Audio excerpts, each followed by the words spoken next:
नमस्कार, मैं हूं एम.के. सिंह और आप देख रहे हैं बाजार विश्लेषक। टर्म प्लान में क्लेम ही सब कुछ होता है क्योंकि इसमें मैच्योरिटी नहीं मिलता है। इसलिए टर्म प्लान को लेते समय क्लेम सेटलमेंट रेशियो को जरूर देखना चाहिए। जिस कंपनी का क्लेम सेटलमेंट रेशियो अच्छा रहता है वहां क्लेम में किसी भी प्रकार की दिक्कत नहीं आती है। अब लाइफ इंश्योरेंस कंपनियों के क्लेम सेटलमेंट रेशियो 99% से भी ऊपर आने लगे हैं।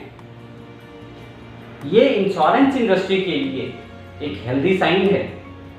देखिए, यहाँ मतलब बिल्कुल साफ है कि यदि आप फैमिली के प्रोटेक्शन के लिए टर्म लाइफ इंश्योरेंस लेते हैं तो आपको क्लेम में किसी प्रकार की दिक्कत नहीं आने वाली है। आपको 100% क्लेम मिलेगा। लेकिन यदि आपका इंटेंशन गलत है तो फिर कंपनी क्लेम रोक देगी। तो इस बात का ध्यान आपको रखना होगा। समय के साथ कंपनियों के क्लेम सेटलमेंट रेशियो में काफ़ी सुधार आया है, लेकिन अब कुछ कंपनियों ने अपने क्लेम प्रोसेस में भारी बदलाव किया है। एक ज़माना था जब क्लेम लेने के लिए लोगों के जूते घिस जाते थे। आपको जानकर हैरानी होगी कि 1 करोड़ रुपए का क्लेम यदि 6 महीने के देरी से पास होता है तो वहाँ लगभग 3 लाख रुपए ब्याज का नुकसान आपको होगा। लेकिन अब सिर्फ 24 घंटे में ही क्लेम आपके नॉमिनी को मिल जाएगा। 24 घंटे में क्लेम का अमाउंट नॉमिनी के बैंक अकाउंट में पहुंच जाएगा। लेकिन इसके लिए कुछ टर्म एंड कंडीशन है। तो चलिए बारी बारी से उन सब के बारे में जान लेते हैं। शुरुआत HDFC लाइफ से करते हैं। पहला, जिस पॉलिसी को ऑनलाइन खरीदा गया है वही एलिजिबल होंगे। दूसरा, आपकी पॉलिसी कम से कम 3 साल पुरानी होनी चाहिए।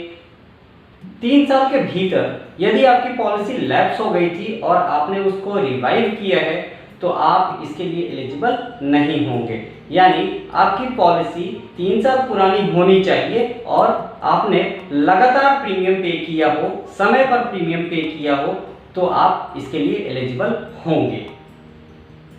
तीसरा, सम एश्योर्ड 2 करोड़ रुपए से ज़्यादा का नहीं होना चाहिए। यानी क्लेम का जो अमाउंट होगा वो 2 करोड़ रुपए या उससे नीचे है तो आप इसके लिए एलिजिबल हैं।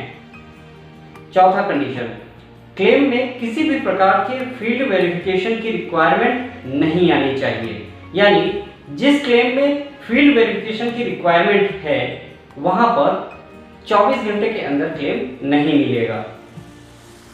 पांचवा, नॉमिनी को क्लेम रिक्वेस्ट फॉर्म सभी दस्तावेजों के साथ HDFC लाइफ के ब्रांच में 3 बजे से पहले वर्किंग डेज में जमा करना होगा।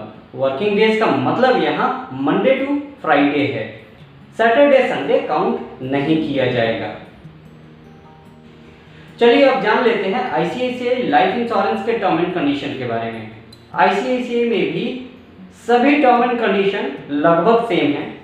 वहां पर आपको सम एश्योर्ड 2 करोड़ की जगह 1.5 करोड़ कर दिया गया है।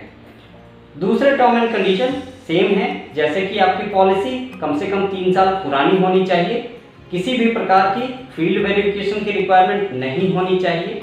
तो ये सब बिल्कुल सेम है। सिर्फ आपका सम एश्योर्ड 2 करोड़ की जगह जो HDFC में 2 करोड़ था वो यहाँ पर 1.5 करोड़ हो गया है। अब मैक्स लाइफ इंश्योरेंस के टर्म एंड कंडीशन के बारे में भी जान लेते हैं। मैक्स के टर्म एंड कंडीशन भी इनसे मिलते जुलते ही हैं।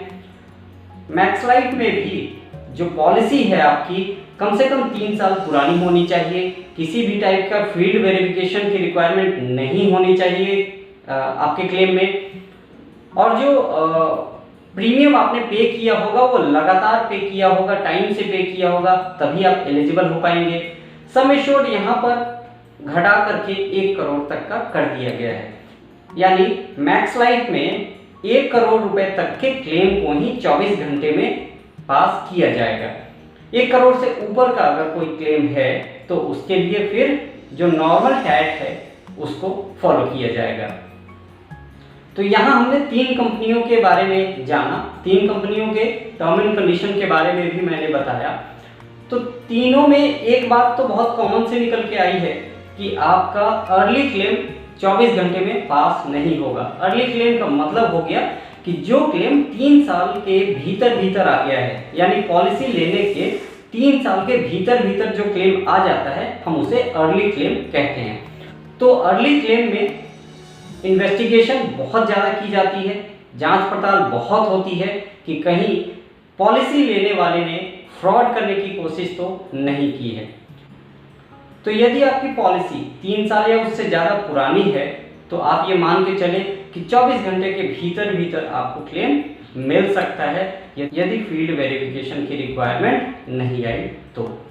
दोस्तों, आपसे रिक्वेस्ट करूंगा कि इस वीडियो को ज़्यादा से ज़्यादा लोगों तक शेयर करें, क्योंकि मेरे पास कई कमेंट्स इस टाइप के भी आए थे कि टर्म प्लान उनका 2 साल पुराना है, 1 साल पुराना है और उस टर्म प्लान को वो सरेंडर करना चाहते हैं, टर्म प्लान को बंद करना चाहते हैं।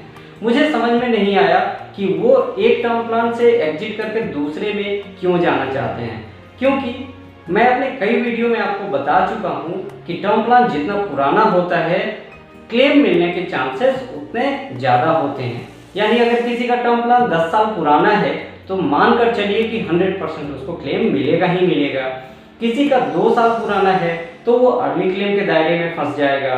तो इस तरह आप ये गलती ना करें कि यदि आपके पास टर्म प्लान है तो एक टर्म प्लान को सरेंडर कर दें, फिर दूसरे में जाएं, फिर दूसरे को बंद कर दें, फिर तीसरे में जाएं। इस तरह की गलती आपको नहीं करनी चाहिए। तो दोस्तों, मैं उम्मीद करूंगा कि ये वीडियो आपको अच्छा लगा होगा। यदि आपको ये वीडियो अच्छा लगा है तो आप अपने नॉमिनी के साथ भी इस वीडियो को जरूर शेयर करें और उसे बताएं कि समय के साथ इंश्योरेंस इंडस्ट्री में किस टाइप के बदलाव आए हैं और उस बदलाव का आपके ऊपर क्या इफेक्ट आने वाला है।